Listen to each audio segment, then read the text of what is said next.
So let's pivot to Netflix. They're getting hit. Shares are down about 7% right now. They are nearing a 52-week low. Even though the streamer's viewing hours grew 2% in the first half of 2026, compared with 1.5% a year ago.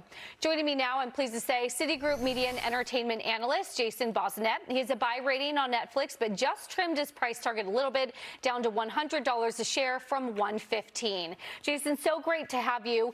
What do you see as Netflix's biggest issue right now? I think the buy side is quite concerned with the lower engagement numbers, and it's not the absolute numbers that the company disclosed and you just cited. What the market's really nervous about is Netflix's market share of streaming, particularly in the United States, where they used to be at parity with YouTube a couple of years ago, and now they have about a third less share than YouTube. So the consumer seems to be flocking towards user-generated content and free content and consuming less of Netflix on a relative basis. What then gets Netflix, in your opinion, back up to $100? Well, I think the other narrative that's going out there among institutional investors is that if Netflix's growth is going to slow, then maybe it just deserves a normal media multiple as opposed to the sort of internet disruptor that it's been since inception. The best way to shake that notion is to have Netflix either continue to put up double-digit top-line growth or even potentially reaccelerate top-line growth. How might they do that? I think there's a couple arrows that they have in their quiver that they've sort of hinted at, but it's not real enough for the buy side to pay attention to. I'll give you some examples. Yeah. They may not do these, but one example is, Netflix broke Hollywood, right, by not releasing an episode every week. They would just put the whole season out there. What if Netflix charged $3 a month for the luxury of binge watching? Wouldn't appeal to everyone, but it would appeal to some time-strapped consumers. Another thing that Netflix did, right, is the vast majority of their theatrical content doesn't go to movie theaters. We all know in Hollywood, new content's worth more than old content. So how about a premium if you want to get a sneak peek on some of their new content?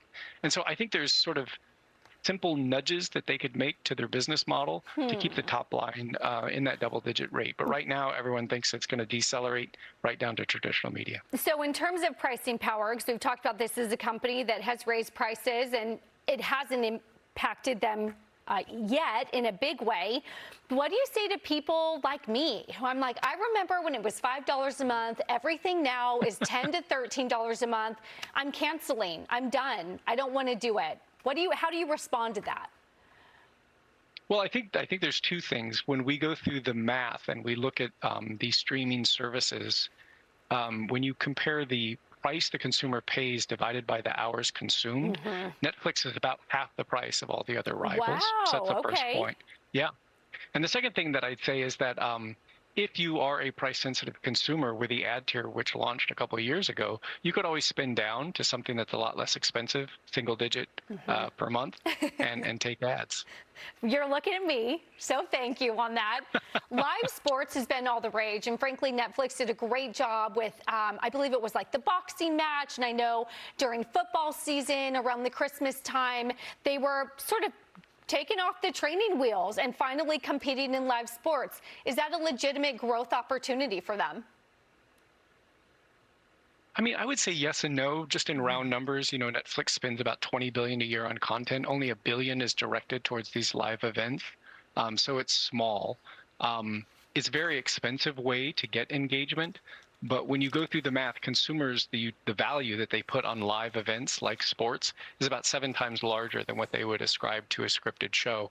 So it's an expensive way to get engagement.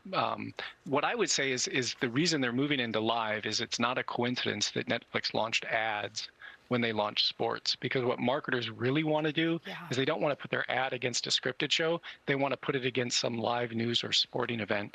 And so it's a way to prime the advertising pump, which is a growth vector for them, but sort of too small in absolute dollar terms to be needle moving. We have to go, so I need this quickly, but I'm desperate for your thoughts. Sure. I'm looking at your research here, and YouTube clearly has the biggest share of streaming viewership. Of all sort of the streamers and the media companies that you covered, who do you like best? Yeah, I mean, I would say that Disney is a bit more interesting to me than Netflix among the streamers. Interesting. They're their challenge is really sort of focusing on local content. They've got the iconic IP that works well. They just need to do more local content in various countries to deepen engagement and get churn down.